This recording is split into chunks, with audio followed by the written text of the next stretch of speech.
Who is Jesus? What is he doing? And what does it mean to follow him in the world today? My name is Matt Lewis. This is the Followerpodcast, and everyone is invited to the conversation.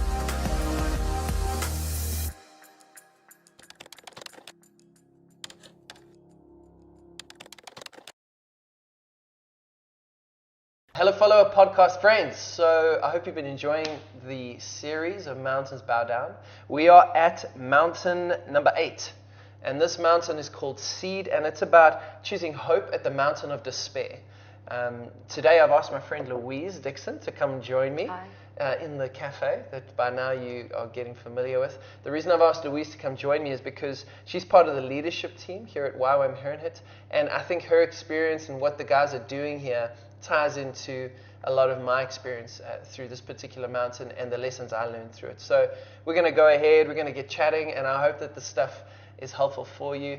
And as always, if it is helpful, get in touch and let's see how we can continue this conversation going forward. So yeah, enjoy it. Cool. So this mountain actually happens in the village of Taplajong.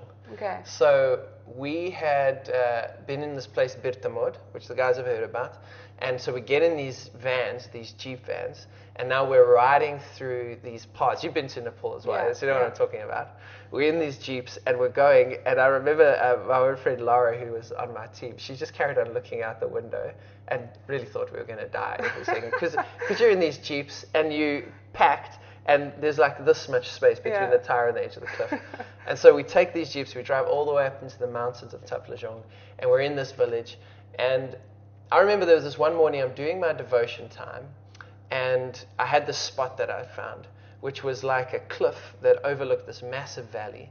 And as I looked out into the valley, the way that they do the terraced mountains to make homes is they kind of cut these terrace spaces, and then there's these huts that they build.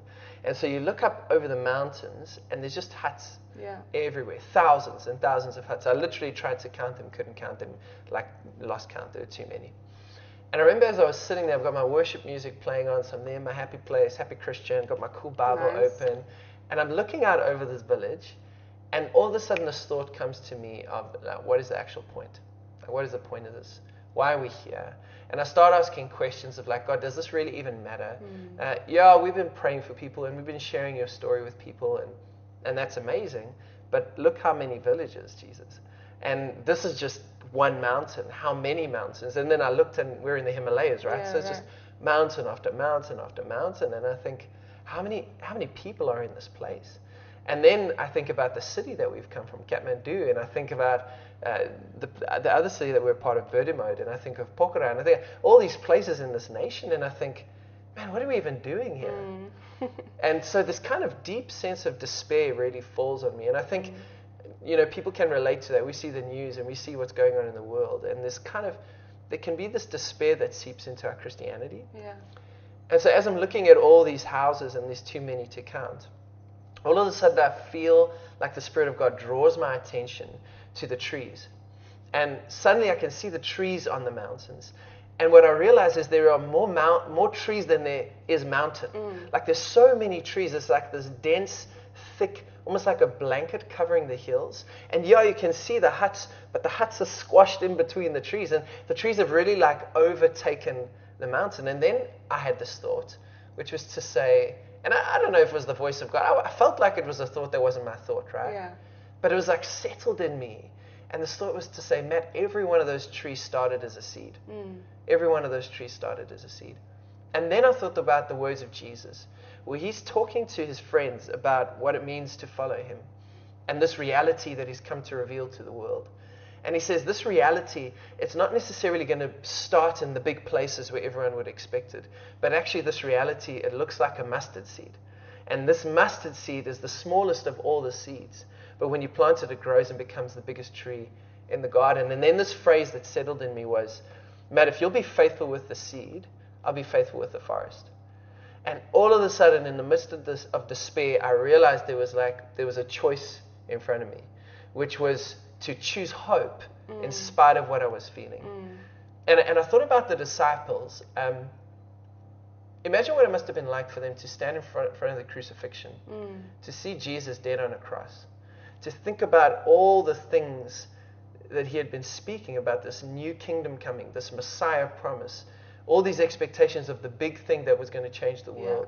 And now in front of him, he's dead, right? And I can imagine the despair that settles on them in that moment. And yet we know, 2,000 years later, that that moment of deepest despair was actually the birth of greatest hope. And our Jesus says, if you remain, if you don't die, you remain alone. But if the single seed falls into the ground and dies, then it produces much fruit. And so we know that that small thing produces so much fruit. And so that's kind of the lesson that I had to start learning in the mountain I had to face. And the reason I wanted to invite you into this story is because we see through history how when people have been faithful with the seed, God's been faithful with the forest. And one of the places we see that is in the Moravian story, right? And we're here in a castle in Herrenhut, which is actually in a forest. If you could see out the window, there's all this forest. And this is the home of the Moravians, right? So tell us a little bit about the Moravians and kind of let's fill these guys in a little bit, and then we'll go from there and talk about this idea. So I'm no way like a history buff, so I'll give you kind of like my general overview. But essentially, they're these group of refugees that settled here, and they were led by this dude called Count Zinzendorf.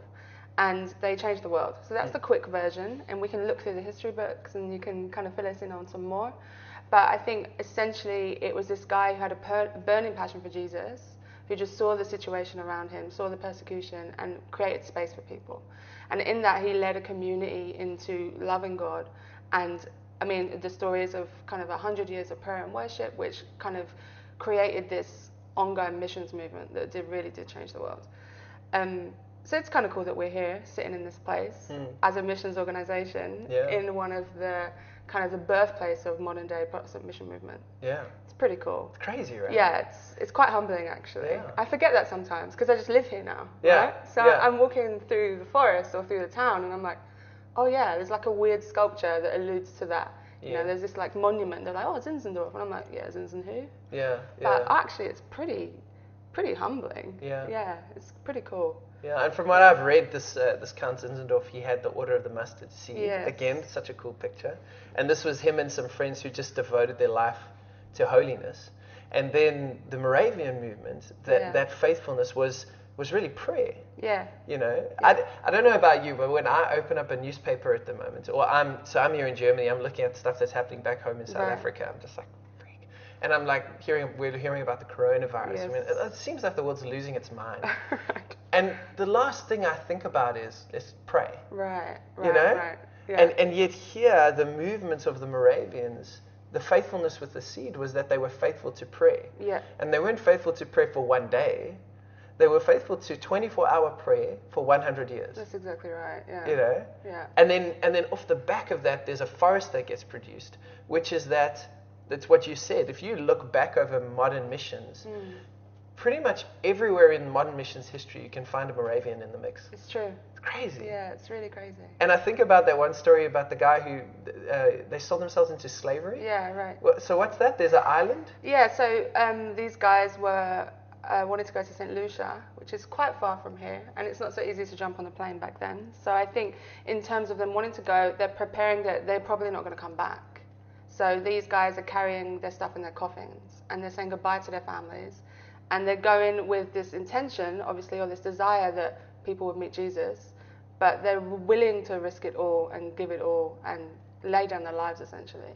So they're packing their coffins as if they're suitcases, and they go to St. Lucia. And that's cool. I don't know what happened. I'm assuming amazing things, revival probably. Sure. But I think that's super challenging. For me, that's very challenging. So, I don't have a coffin. I reckon it'd be pretty heavy. But maybe I should buy one. Put a handle on it and some wheels. I don't know. And even, I know John Wesley, massively influenced by the Moravians. And what I didn't know is that he was actually writing letters to Count Zinzendorf, asking him about this way of life. I think about even in the world today, 24/7 prayer with Pete Greig, massively influenced by the Moravian movement. He actually came here to Herrenhut to learn about that. And so there's just so many marks of how the Moravian story is about people who were faithful with the seed, and God was faithful with the forest, which echoes in me when you're in a nation like Nepal, and it's just towering over you, man. It's just everywhere you look, there's a million faces for this idea of God, you know. And then you see the repercussions of that. You see how people are in pain and hardship and difficulty, because the truth is not all gods are equal, right? And so, and you want to, it's Jesus looking at people and going, his heart breaks for compassion for them because they're like sheep without a shepherd. And so there's something that stirs in you, and you just come like, God, what can I even do, you know? But this idea of how when we're faithful with the seed, he's faithful with the forest, and how that's not a cop-out. Actually, that's a right ordering of things. It's in the smallness that God starts to create the eternal shift. And I think especially when you are on outreach or in a place like that where you do see the need, and you're kind of coming in and you're seeing these people that feels hopeless, and this question, God, what can I do? It always feels like it's not enough. What you're bringing maybe is not enough. What you're doing is not enough. And I think there's a part of us that wants to see immediate results. So then this kind of tension of, okay, let me just be faithful with what you're calling me to do, even if I don't see the results now, like that's really hard. And I think in this moment for you, that sounds like it's something that you were wrestling with, and that's normal. I mean, everywhere I go, I feel like the same. And so it's about trusting God that the seed will grow into something bigger, right?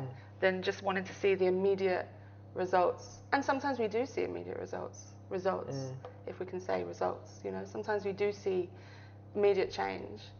But I think you're onto something with the seed idea, you know, that it's something that is birthed that grows and can be so much bigger.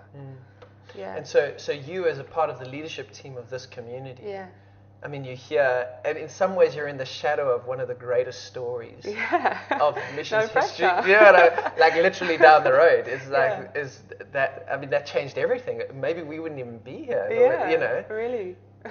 What is it? And you guys, I know we've had chats. Even the Revive DTS is all about that. I know the YWAM Heronhood has that desire. You guys want to see the forest. You want to see God impact the nations. And yet, right now, as a community, you're in the season of a seed. Right? There's the smallness that God's doing. So, as a leader in that space, what does it look like to try and lead people to be faithful with the seed, even when you've got like this picture of what God will do out in front of you? You know? Yeah, that's mate. I think for me, it's like what is God trying to speak to my own heart first? Because I'm someone that wants to see the forest, and I don't want to wait.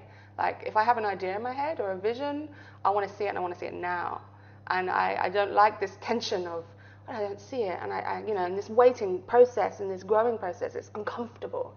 And I think even for me personally, it's something God has been really trying to break in my life and really teach me. But I think the thing that I think about when we're talking about seeds and forests is for a seed to become a tree, it takes a lifetime. And that it's almost like God has given us that opportunity, or asking that question, like, are you willing to give a lifetime for it? You're not going to see it overnight. So that's a challenge, and I think that's a challenge that I face in a way every day. It's my faithfulness every day. Like it's going to be a lifetime. I'm not going to see what we want to see overnight. And my encouragement would be, that people also understand that and give. Because I mean, when you think about how beautiful Jesus is and how good God is, it's almost not hard to give your life to it. But in the day-to-day, it's really hard. Every morning, I've got another meeting, or I've got to do this, or I've got to do that, or we're not seeing, the results, or that we want to see maybe today, whatever. That's really hard. But when you zoom out and you look at how good God is, how beautiful Jesus is, it's not so hard. So I think that's where I kind of wrestle. That's my tension. Like holding that eternal perspective. And without it, I'm a horrible person. I'm like, what's the point in being here? I should go home. Honestly. And so I think that's something that, I think God is reminding me and continues to remind me, and something that I've massively grown in over the years too. And I think also my understanding of success and results has changed and has looked very different since being here. And I've been here nearly 10 years. So it's a while. So good. And that's a lifetime. For me, it feels like a lifetime. So you say success and results, your perspective of those changed. What do you see it as now? What's success? What are the results you're looking for? Okay, cool. So I would say, if you ask me this question in 10 years, what is your vision for this place, right? What do you want to see? I would probably say, 10 years ago, when I first came, I would probably say, I want to see a massive, thriving community of people that love Jesus. That sounds good, right? That go out into the nations, we start ministries, and we see healings and salvations, and we see the miracles of God in our daily lives as a normal thing, you know, and we see God just kind of like, this radical group of people that are changing the world. And I don't think these things are bad, but I would say now what I care more about is than this outward kind of fruit, these products, is that we're actually understanding who God is and that our hearts are being changed. Because it's easy to have a product but not necessarily. Okay, so let me explain. Can I share something? Yeah. All right, so about 6 years ago, I was at home with my housemate, and she's not here anymore, but we used to live together. She was awesome. Anyway, so we had this conversation, and it was one of those moments that was so powerful, and I have a few I can kind of like count on my hand. These moments where I'm like, God is here. The presence of God is real, and I'm afraid. I don't know what to do. I don't know what to say. So it's like one of those ones, right? Yeah. And so it feels so much ingrained in kind of like I've taken so much from that I can't remember if it was my impression or it was her impression. It was kind of mixed. Yeah. So this picture that we had. So we're talking about. I'm not even sure. It was a while ago. But one of us, maybe it was her, maybe it was me. I think it was probably her. She had this picture of an apple, and when you cut an apple in half, you know, you're expecting to see two little seeds or whatever the shape. But she had this picture of an apple that was cut in half and had no seed in it. It was just an apple. It was just a flat kind of apple. You can imagine, right? Yeah. And somehow that image is just so creepy. It's so weird. It feels so unnatural and so, I don't know, even when I think back on it, I'm just like, I don't like it. Yeah. You know, there's something so off about this when you cut an apple and there's no seed. And so we were just talking about that, and this picture came. We just felt such a fear of the Lord and what we're doing. Like, man, what are we producing? Yeah. And especially when we're facilitating training programs. Yes. You know, we do that regularly. You know, what are we producing in people? Like, what are we doing? And if it doesn't, just this idea of like, fruit can look really impressive. You can have this apple and it's beautiful and it's massive and it's shiny and like spit on it and, you know, bite into it and it's delicious. But there's no seed in it. And I think the nature of an apple is the seed has an amazing potential, right, to produce so much more of itself, reproduce. So from an apple seed, you can have an orchard, right? From one simple seed, like you've been talking about seeds, you can have like this orchard of fruit and trees or whatever. But if that apple doesn't have the seed, it's dead. Right. There's nothing in it. There's no way to reproduce. And just this real like sense of, I love to see the fruit. Yeah, I want to see the fruit, but if it's not got the seed in it, I get shivers thinking about it. I'm like, such fear of the Lord on that. And so, whereas before, maybe 10 years ago, I would have said, I want to see all this fruit. Yeah. I still kind of want to see the fruit. Yeah. But I'm really, really concerned that when we cut the apple, there's seed in it. So good. Yeah, and I heard this quote, and it's proper cheesy, so I hate that I'm going to say it. I'm just going to do it. What a disgrace. Because it's fine. I'm actually quite cool, really. But not right now. It's just one of those really cheesy quotes that you could like put on a Christian poster. Yeah, but I'm going to say it. And what is it? I might have written it down. Yeah, it's like, though you can easily count the seeds in an apple, it's impossible to count the apples in a seed. Wow. And I'm like, that's quite profound actually, though it's cheesy. Yeah. And you can imagine it on a Christian poster. It's just this idea that I'm like, man, the potential in a seed and the potential in what we're doing is so good. It's insane. Yeah. It's insane. And I think, when I think about Jesus, he says, go and make disciples. It's this idea of reproducing something. Yeah. We're reproducing Jesus. We're reproducing the kingdom, or whatever that means. It's this idea of birthing and reproducing. And so I'm really, I don't know, like, I guess my desire now is that, we see that fruit, but if we don't, as long as we're reproducing something real that's going to last and that could grow into a tree or an orchard, that's okay with me. Yeah. But for a seed to become a tree, it takes a lifetime. Yeah. And so I think my pace has slowed down, my drive, not in the sense that I'm not as driven. I have my days, sure. But in terms of like my expectation of what I need to see, like I'm generally quite impatient. And like I said earlier, if I want to see something, I want to see it now. When I've got an idea in my head, it has to happen now. But I think it's, this concept that we're talking about has really kind of grounded me and matured me, honestly, as a Christian over the years, definitely. And I think again, it's not about not seeing these things, because I do believe God wants to do them and he wants to move in these ways. He's not passive. He wants to be present. He wants to change things in people's situations. He wants to show up and he wants to heal. I believe that. He wants to encounter people. I believe that. But I think for me, I'm like, okay, cool, but what are we actually reproducing? Yes. Are we producing something that's just an empty apple? Yeah. Are we giving that out to people when we go on outreach to the nations? Yeah. Are we giving them an apple without seed? Yeah. Better just to give the seed. Yeah. So if you don't give the fruit being like, okay, I'm going to pray for you and you're healed right now. Yeah. If you don't give that, I think that's okay. But if you give the seed, you have no idea what can happen with that. Yeah. So I think that's how it would change for me. Yeah. And success, maybe it looks like that, but now it looks like this. Yes. And but it takes a lifetime. Yeah. And I think, and so this is where we'll land it here, is, so how does this apply to the people on the other side of the camera, right? They, like a lot of people are listening to this, they may never end up going on a mission trip to Nepal or doing something like that. Some of these guys, they love Jesus, they want to follow him, but following Jesus looks like getting the kids to school, going to work, or getting through university, or trying to be faithful to Jesus in my high school, or whatever that looks like in the normalness. And I think for me, the lesson that I take out of this is that we live in a world today that seems preoccupied with the forest. Yeah. Preoccupied with the big. Preoccupied with, it only counts for Jesus if it's filling a stadium. It only counts for Jesus if masses of people are healed, or whatever, depending on your tribe within Christianity. Right. We've put certain criteria or measurements for significance onto that stuff, right? But so much of the stuff is rooted in ego. And what you were saying, and this is what I love, is when you understand that a seed may take a lifetime, and maybe more than one lifetime, right? And so you realize that the stuff that God wants to do through your life is bigger than you. There's a death to self that kind of happens there, right? And so you end up being faithful to your role in the story, whatever that looks like. But realizing that that story is not about you.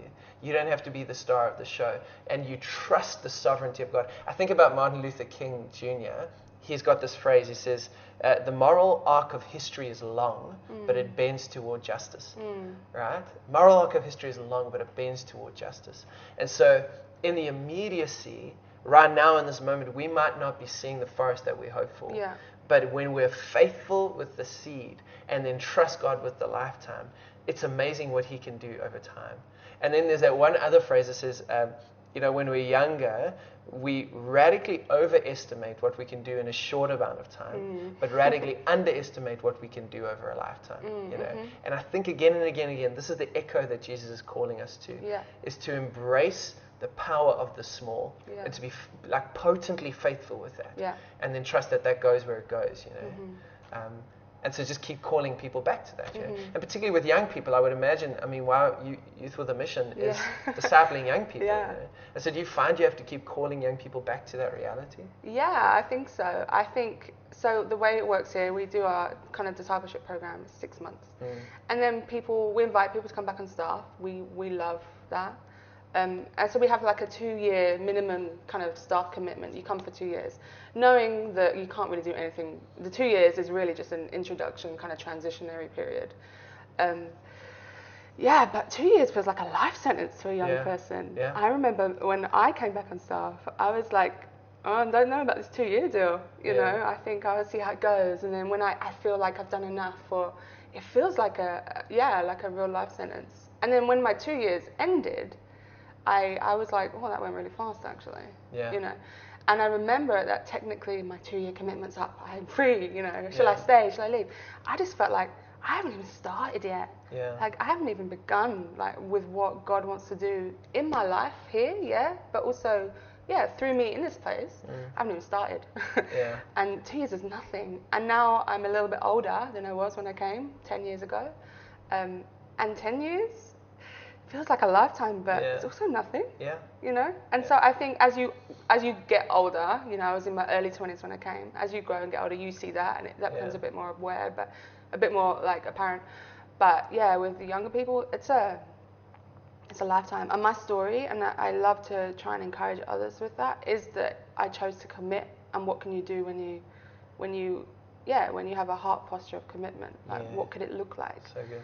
But that's also a challenge for me, because then I have my days where I'm like, I've been here 10 years and Yes. it's not how I want it to be, Yeah. and it's hard. Yeah, because the seed's not glamorous, Yeah, right? because the small seed is things not glamorous. yeah. I want to see the tree, Yeah. and I don't even know if I'm seeing a shoot. Yeah. You know, Yeah. so I'm like, when is it coming? You know, Yeah. and this season's sure it looks different, but so I also have to remind myself of that. Yeah. Yeah. So it's interesting, and I think we're a very, like, I think people's personalities play into it as well. Yeah. You know, you have these people that like can't stick to anything. I was kind of like that. I always think there's something better coming, so I find it hard to stick to a job. Yeah. You know, I had like a million jobs before I came here. I was like doing this for a bit, doing that for a bit, you know. And I think this is my longest job I've ever been in. Yeah. Because I'm like, what if something's better? What if I'm missing out? And I think we have that. We have to deal with that every day. And I would say, even back to your question about other people who don't get to go on these outreaches or don't get to live in this environment, there's this feeling that you're missing out. Yes. And I'm like, it's actually not true. Yes. It's not, because I think it's where you are called and you are faithful, that's where you should be. Exactly. Though it's hard. Brilliant. And you always think, and I've felt this over the years, especially in times where it's been a little bit more difficult, I felt like, well, it's probably, I should leave then. I should give up. I should try something else, because this is not really working. And I've had multiple moments where I've been really like tempted in that way. I just felt God was saying, Louise, it's not about the location.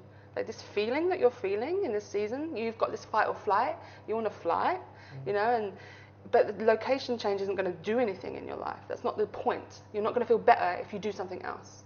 It's deeper than that. And so being faithful to where you are, yeah, I think it's powerful. Yeah, Brilliant. I don't know. So good. So it's good. hard though. Yeah. It's hard though. And it's very easy. I will say this, Matt, right? It's very easy to sit here in this cafe. Yeah. You know, oh, there's a forest. And we just got back from outreach and it was an amazing time. Yeah, you know. yeah. And I'm all excited getting you guys back and hearing your stories. I'm like, yeah, you're welcome. It's really fun. And God is real and he's massive and he's big. Yeah. But it's really easy to speak this way and to get excited and get, you know, yeah, and to be like, yeah, I'm ready, I'm going to do this for the next 50 years of my life. It's really easy. I promise you this afternoon when I leave, I'll be like, oh my gosh, I'm done. Gotta go build my kitchen counter. Yeah, I'm exhausted. I will be in such a bad mood. Yeah. And I'm like, oh, it'd be way easier just to leave and have another life, you know, like, it's so, I think in the day to day, in the moments, it's not as easy, you know, and it's easy for someone to listen to this and feel encouraged and like, and then like you said, they go back and the house is a mess and the kids are screaming and they're late for work and or whatever it is, you know, or they have to hold down 3 jobs just to make ends meet. It's not so easy then. Yes. But I think it's having that perspective that's bigger, like we were talking about. And again, now that's where it comes back to the seed, right? Yes. Because the radical outcome happens in the small moments of decision. Yeah. So when you're in that place, and all of us will be there inevitably, you know, we will be in those places of despair, like whatever that looks like for us. And it's what we choose in those small moments. That's what will determine what happens. That's exactly right. Yeah.